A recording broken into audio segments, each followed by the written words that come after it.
Trump statements ఈరోజు పాకిస్తాన్కి సపోర్టివ్గా కాదు, పాకిస్తాన్ని దగ్గరుండి ప్రొవోక్ చేస్తున్నాడు. పాకిస్తాన్ ఒక పావుగా వాడుకొని ఇండియాని ప్రెషరైజ్ చేయాలి, ఇండియాని ఎకనామికల్గా ముందుకెళ్లకుండా, ఒక స్ట్రాంగ్ పవర్ అవ్వకుండా. ఇప్పుడు చైనా మీద ఇన్ని రోజులు టారిఫ్స్ విధించింది కూడా అదే. చైనా సూపర్ పవర్ కాబోతుంది రానున్న కొన్ని సంవత్సరాల్లో అని చెప్పేసి చైనాని ఎలాగైనా దాన్ని ఇబ్బంది పెట్టాలని చెప్పి చైనా మీద టారిఫ్స్ విధించాడు. అలాగే ఇండియాని కూడా ప్రెషరైజ్ చేయాలి. డైరెక్ట్గా మన మీద శాంక్షన్స్ చేస్తే మనకు పెద్దగా దానివల్ల ఒరిగేదేం లేదు. ఎందుకంటే అమెరికాకి ఇండియాకి జరిగే ట్రేడు మన జీడిపి మొత్తంలో క్యాలిక్యులేట్ చేసుకుంటే ఓన్లీ 2% మాత్రమే జరుగుతుంటుంది. సో దానివల్ల మనకి ఏం ఎఫెక్ట్ ఉండదు. సో మనం ప్రెషరైజ్ చేయలేడు. అప్పుడు ఏం చేయాలి? పాకిస్తాన్కి ఫండింగ్ ఇవ్వాలి, పాకిస్తాన్లో కంపెనీస్ పెట్టాలి, పాకిస్తాన్కి IMF నుంచి లోన్ ఇవ్వాలి, వాళ్ళ నుంచి టెర్రరిస్ట్ యాక్టివిటీస్ని పెంచాలి, న్యూక్లియర్ థ్రెట్స్ ఇప్పించాలి. మనం చూస్తే ఆసిమ్ మునీర్ కూడా అమెరికా ఆ భూభాగంలోనే ఉండి అక్కడికి ఒక మీటింగ్కి వెళ్ళిన తర్వాత అక్కడి నుంచే ఆయన న్యూక్లియర్ థ్రెట్ని కూడా ప్రపంచం మొత్తానికి, అంటే ఇండియాతో పాటు సగం ప్రపంచాన్ని నేను ముంచేస్తాను, సగం ప్రపంచాన్ని నాతో పాటు తీసుకెళ్ళిపోతానని చెప్పి ఇలాంటివి కూడా చెప్పుకొచ్చాడు. సో మన గతంలో చూస్తే కనుక ఒక్కసారి మనం చూస్తే అమెరికాలో సిచ్యువేషన్ ఎలా ఉంది అంటే, అమెరికాకు సంబంధించిన నేషనల్ సెక్యూరిటీ అడ్వైజర్లు ఇంతకుముందు ఎవరైతే వర్క్ చేసి రాజీనామా చేసి బయటకు వెళ్ళిపోయారో వాళ్ళందరూ కూడా చాలా క్లియర్గా చెప్తున్నారు. మంచి మంచి స్పెషలిస్టులు, అనలిస్టులు, అంటే అమెరికా కోసం ఎన్నో సంవత్సరాలు కష్టపడి పనిచేసే చాలా టాలెంట్ ఉన్న వాళ్ళందరినీ కూడా ఇప్పుడు అక్కడి నుంచి తీసేస్తున్నారు. అలాంటి వాళ్ళని తీసేసి నువ్వు సాధించేది ఏమీ లేదు. ట్రంప్ ఉన్నన్ని రోజులు ఇప్పుడు యూరోపియన్ యూనియన్, ఒక్కసారి యూరోపియన్ యూనియన్ గురించి కూడా మాట్లాడుకుందాం. యూరోపియన్ యూనియన్ గురించి మనం చూసాం second world war, European union గురించి వెళ్ళే ప్రయత్నం చేద్దాం. అంతకన్నా ముందు ట్రంప్ వ్యూహాత్మకంగా అడుగులు వేస్తున్నారా లేకపోతే వ్యూహాత్మక తప్పిదం చేస్తున్నారా? ఎందుకంటే ఇటు బ్రిక్స్తోనే పెట్టుకునే ప్రయత్నం చేస్తున్నాడు. ప్రపంచంలోని మెజారిటీ పాపులేషన్ ఉన్న కంట్రీస్ 3 కూడా. సో వీటితో పెట్టుకునే ప్రయత్నం చేస్తున్నాడు. 35 కోట్ల మంది ఉన్న అమెరికాను ఆసరాగా చేసుకుని ఎందుకు బ్రిక్స్తోని పోటీ పడాలనుకుంటే భారత్ మీద ఎందుకు అంత కక్ష కడుతున్నాడు? ఎందుకు పాకిస్తాన్ అడ్డు పెట్టుకొని ఇటు ఏషియా మీద టార్గెట్ చేసుకోవడం అంటే ట్రంప్ పూర్తిగా ఫెయిల్ అయిపోతున్నాడా? అడ్మినిస్ట్రేషన్లో ఫెయిల్ అయిపోతున్నాడా? వ్యూహాత్మక తప్పిదం చేస్తున్నాడా ఇక్కడ?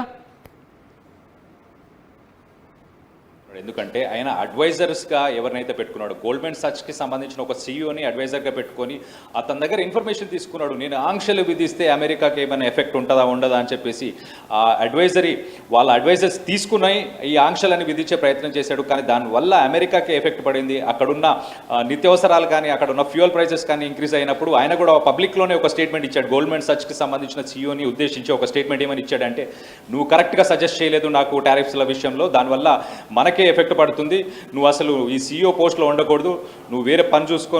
ఆయనకు ఒక డీజేగా హాబీ ఉంటుంది ఆ CEOకి. సో ఆయన పబ్లిక్లోనే ఒక స్టేట్మెంట్ ఇచ్చాడు, నువ్వు డీజేగా వెళ్ళి నీ పని చేసుకోవచ్చు, ఇంకా నువ్వు CEOగా పనికిరావు, నువ్వు అడ్వైజర్గా, ఫైనాన్షియల్ అడ్వైజర్గా పనికిరావు అమెరికాకి అని చెప్పి కూడా చెప్పుకొచ్చాడు. సో ఆయన చుట్టుపక్కల ఎవరైతే అడ్వైజర్స్ ఉన్నారో, నేను అదే చెప్పబోయా ఇంతకుముందు, ఆ నేషనల్ సెక్యూరిటీ అడ్వైజర్ మాజీ ఎవరైతే ఉన్నారో ఆయన కూడా చెప్తున్నాడు ఏంటంటే, ఎవరైతే ప్రతిభ గల వాళ్ళు, ఎవరైతే కరెక్ట్గా సజెస్ట్ చేయగలిగిన వాళ్ళు, అడ్వైస్ చేయగలిగిన వాళ్ళు, వాళ్ళందరినీ ట్రంప్ వచ్చిన తర్వాత, సెకండ్ టైం వచ్చిన తర్వాత వాళ్ళందరినీ తీసేశాడు. కొన్ని వేల మందిని తీసేశాడు. అది చాలా పెద్ద తప్పిదం అని చెప్పేసి వాళ్ళు కూడా చాలా క్లియర్గా ఫైనాన్షియల్ టైమ్స్లో కూడా వాళ్ళు కొన్ని ఆర్టికల్స్లో కూడా రాశారు. మనం ఇప్పుడు చూస్తే కనుక జర్మన్ న్యూస్ పేపర్లో కూడా 4 సార్లు మోదీ ఫోన్స్ ఎత్తలేదు అని చెప్పి ఆ స్టేట్మెంట్ రావడం తర్వాత ఈయన తట్టుకోలేకపోతున్నాడు, పర్సనల్గా తీసుకున్నాడు. అంటే మోదీ పట్టించుకోవట్లేదు అనేది ప్రపంచం అంతా చూస్తుంది. సో ట్రంప్ నేనేదో చేయాలి వెంటనే అని చెప్పేసి ఇప్పుడు థ్రెట్స్ అనేది మనకి ఇస్తున్నాడు. ఏంటి, పాకిస్తాన్కి మీకు మళ్ళీ న్యూక్లియర్ వార్ ఉండే అవకాశం ఉంది, మీరిద్దరు మళ్ళీ గొడవ పడవచ్చు, నేను సెటిల్మెంట్ చేయడానికి ఇంతకుముందు వచ్చాను, 5 గంటలలోనే సెటిల్ చేశాను అని చెప్పేసి ఆయన చెప్పుకొస్తున్నాడు. ఆయన గొప్పతనాలు చెప్పుకొస్తున్నాడు. ఇప్పుడు ఎలా చూడాలి కళ్యాణ్? ఎందుకంటే ఇంతవరకు చూసిన ట్రంప్ వ్యవహారం వేరు, ఇప్పుడు ట్రంప్ వ్యవహారం వేరు. ఇంతవరకు టారిఫ్స్ అంటున్నాడు, కానీ ఎందుకు ఇప్పుడు మెల్లిగా స్వరం మారుస్తున్నాడు? ఇప్పుడు ఏమంటున్నాడు? పాకిస్తాన్ స్వరం తీసుకుంటున్నాడు, పాకిస్తాన్ సైడ్ తీసుకుంటున్నాడు, పాకిస్తాన్ మాటను ఎత్తుతున్నాడు, పాకిస్తాన్కి నేనున్నాను అని ఇండైరెక్ట్గా సిగ్నల్స్ పంపించే ప్రయత్నం చేస్తున్నాడు. ఏం చెప్పాలనుకుంటున్నాడు? ఇటు భారత్ని టార్గెట్ చేద్దాం అనుకుంటున్నాడా, లేకపోతే భారత్ను భయపెట్టి తద్వారా ఇటు రష్యాను చైనాను భయపెడదాం అనుకుంటున్నాడా? ఎలా చూడొచ్చు దీన్ని? సచిన్, ఇప్పుడు పాకిస్తాను ఆర్థిక ఇబ్బందుల్లో ఉంది, దానికి డబ్బులు కావాలి. ఇంకో పక్కన ట్రంప్ కొడుకు, అలాగే పాకిస్తాన్కి సంబంధించిన ఒక మినిస్టర్ కొడుకు, సెంట్రల్ మినిస్టర్ కొడుకు, వీళ్ళిద్దరు ఒక క్రిప్టో కరెన్సీ కంపెనీని నడుపుతున్నారు ఇద్దరు కలిసి.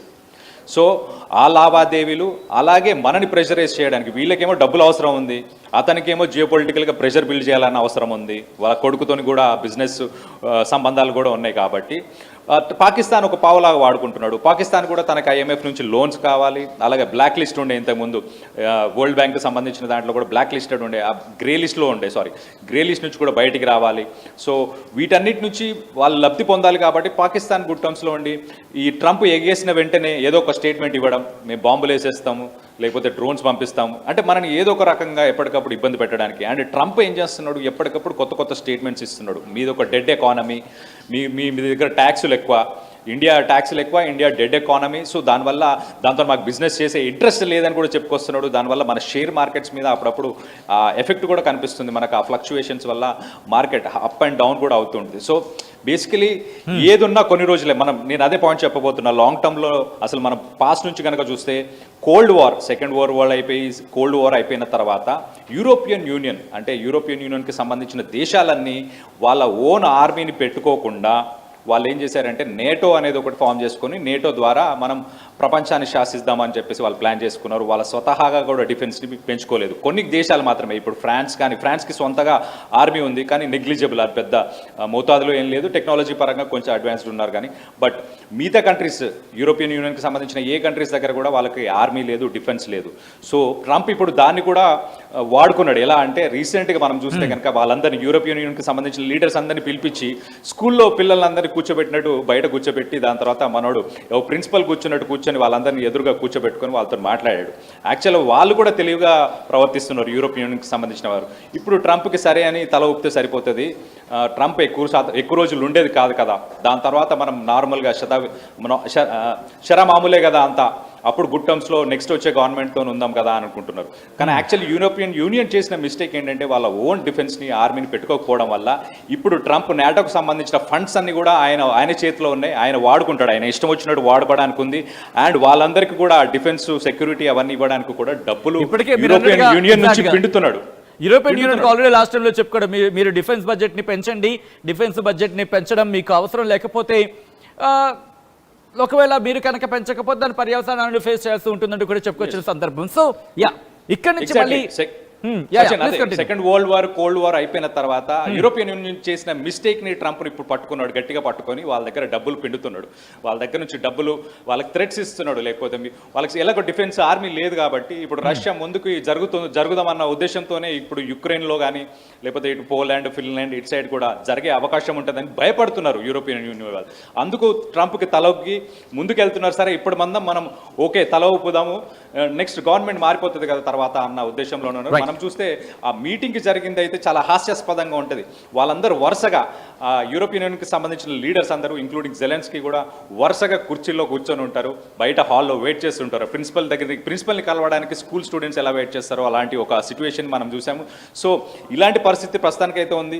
సో ఇండియా పరంగా మనం చూస్తే కనుక ట్రంప్ ఇప్పుడు ఎన్ని ఆంక్షలు విధించినా, అంటే ట్యాక్సెస్ పరంగా అయితే మనకు జీడిపి పరంగా 2%, కానీ కొన్ని సెక్టార్స్, ఇండస్ట్రీస్కి సంబంధించి వాటికైతే ఎఫెక్ట్ ఉండే అవకాశం ఖచ్చితంగా ఉంది.